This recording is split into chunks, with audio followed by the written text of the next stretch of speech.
김상만 자문위는 제가 아까 말씀드린 대로 자문위로서 2014년 10월 이후에 저희 공식 제도권에, 물론 그 전부터 공식 자문이셨습니다. 그 이후로 들어와서 김상만 자문위가 얘기한 대로 정상적으로 주치의 통제하에 그 이후의 시점은 모든 게 맞습니다. 예. 자, 됐습니다. 이제 들어가시죠.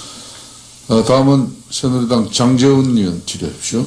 예, 좀 정리하는 차원에서 몇 가지만 질문하겠습니다. 우리 김관진 실장님, 그 대통령께 세월호 사건 이후에 최초 보고 서면을 가지고 국가안보실 직원이 관저로 갔다 이렇게 말씀하셨죠.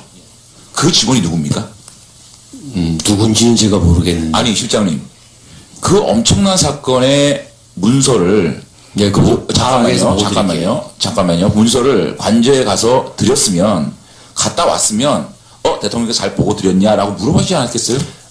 관저에 보냈다는 말은 관저 부속실 요원한테 주고. 아니, 그러니까요. 부속실 요원이 대통령께 보고를 드립니다. 그러니까 부속실 요원이 드리겠지만, 실장님 입장에서는 이 중요한 사건의 서면을 어떻게 보면, 그러니까 연락병처럼 이제 부속실로 갔다는 거 아닙니까? 그러면 그 사람이 돌아왔을 경우에, 실장님은 그 사람한테 대해서 잘 보고 드리고 왔어? 잘 문서를 전해드렸어? 라고 얘기하지 않겠습니까? 통상 그렇게 하죠. 근데 누굽니까?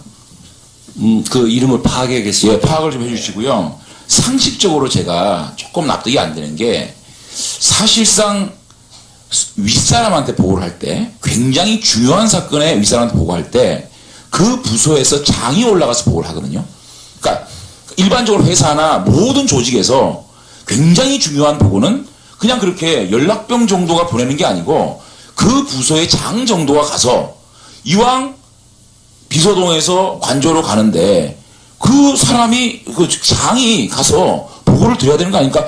어떤 시스템 속에서 그렇게까지 대통령을 만나는 게 힘들어서 그렇게 연락병한테 보내서 그걸 부속실 직원을 통해서 대통령에게 전달이 됐을까요? 어디 그런 시스템입니까 원래? 당시 상황을 제가 잘 모르겠는데, 보통 경우에는 문서를 상세히 작성했으면은 연락병이 아니라 그 고위 장교입니다. 예, 고위 장교 가지고 올라가서 거기서 전달해 드리고 그 이후에 전화로 보고를 하든지. 아니 그러면 그 사람 고위 장교면 누군지 알죠? 저 파악해서 이름은 나중에 알려드리겠습니다. 고위 장교라면서요. 아시잖아요. 누군지. 아니 누군지 지금 아시는데 보니까 왜 말씀을 안 하세요? 고위 장교인데. 당시에 제가 안보실장이 아닙니다. 그렇기 때문에 그때 부하는 지금 제 부하가 아니거든요. 그래서 파악을 해보겠다는 거 말씀드리는 겁니다. 아니 그러면 그 부속실 누구한테 전달했습니까? 관저 부속실 누구한테 전달했어요? 그 관저 부속실 직원한테 이러이러한 정황에 대해 설명했을 거 아닙니까? 그 보고서를 가지고. 그렇습니다. 그렇죠? 네. 그러면 그 관저의 어떤 비서한테 그 전달했습니까? 그것도 나중에 꼭 좀 주세요. 그래야지만 이 수수께가 풀립니다. 그 분을 제가 증인으로 채택을 해서 당시 대통령과 어떤 소통을 했고 어떤 루트로 전달이 됐는지 제가 좀 따질 겁니다. 그리고요. 그 다음에 청와대 경호처장님, 이 부속실 관저 담당 중에 구순석 씨라는 행정관이 있습니까? 네? 지금 구순석 담당 경호실 경호직원. 이 분이 누구냐면 대통령께서 후보 시절에 경찰 20명이 경호를 하게 되거든요. 그 중에 4명이 경찰 옷을 벗고 경호실로 들어갑니다. 그 중에 그 4명 중에 한 명이 구 씨가 있습니까? 네, 있습니다. 있습니까? 네. 지금 이 부속실 그분이 관저 담당 경호원입니까? 아닙니다. 저희 경호실 직원이. 그러니까 관저 담당입니까? 네, 근무는 관저 담당이죠. 이름이 뭡니까? 경호원으로 하고 구순석 맞습니까? 정확하게. 행정관이죠. 아시면서 왜 이름을 못 댑니까? 네. 구 누굽니까?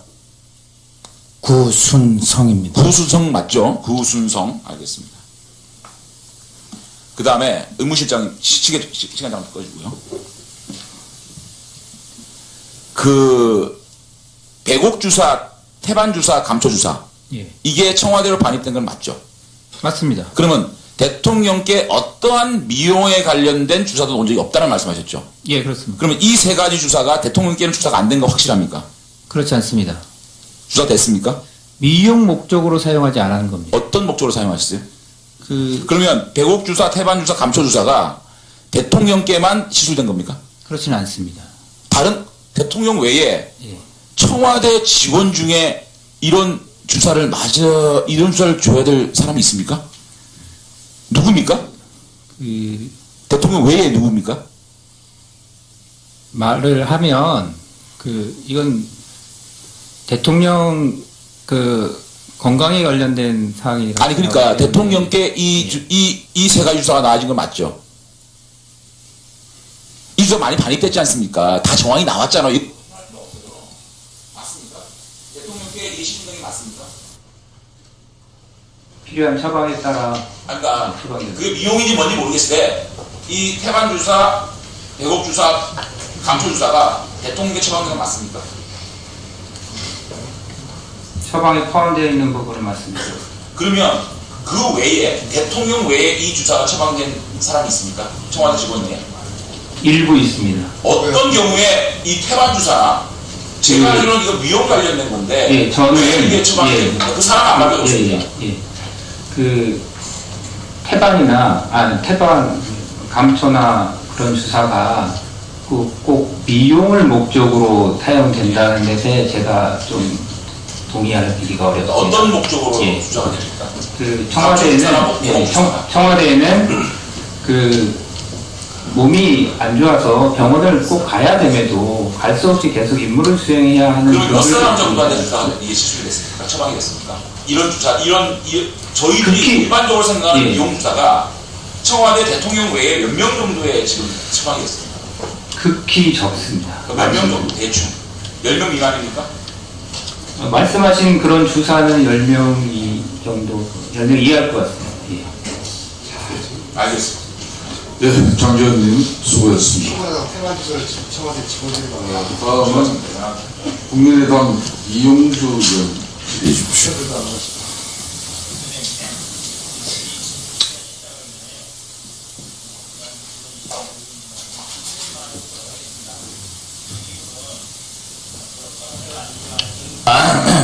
윤수아 의원도 충분히 질문할 기회가 필요하다고 생각돼서 전 정확히 3분만 쓰도록 하겠습니다. 나머지 꼭 윤수아 의원에게 나머지 질의할 수 있는 기회를 주셨으면 합니다. 자, 최상목 차관님, 예, 제가 여기서 빨리 물어볼게요. 자, 공소장에 보면은 최상목 차관님 이름이 나온 건 알고 있죠? 그렇습니다. 예. 자, 즉 5일 만에 재단을 설립하고 기업들의 분배금을 임의로 정해서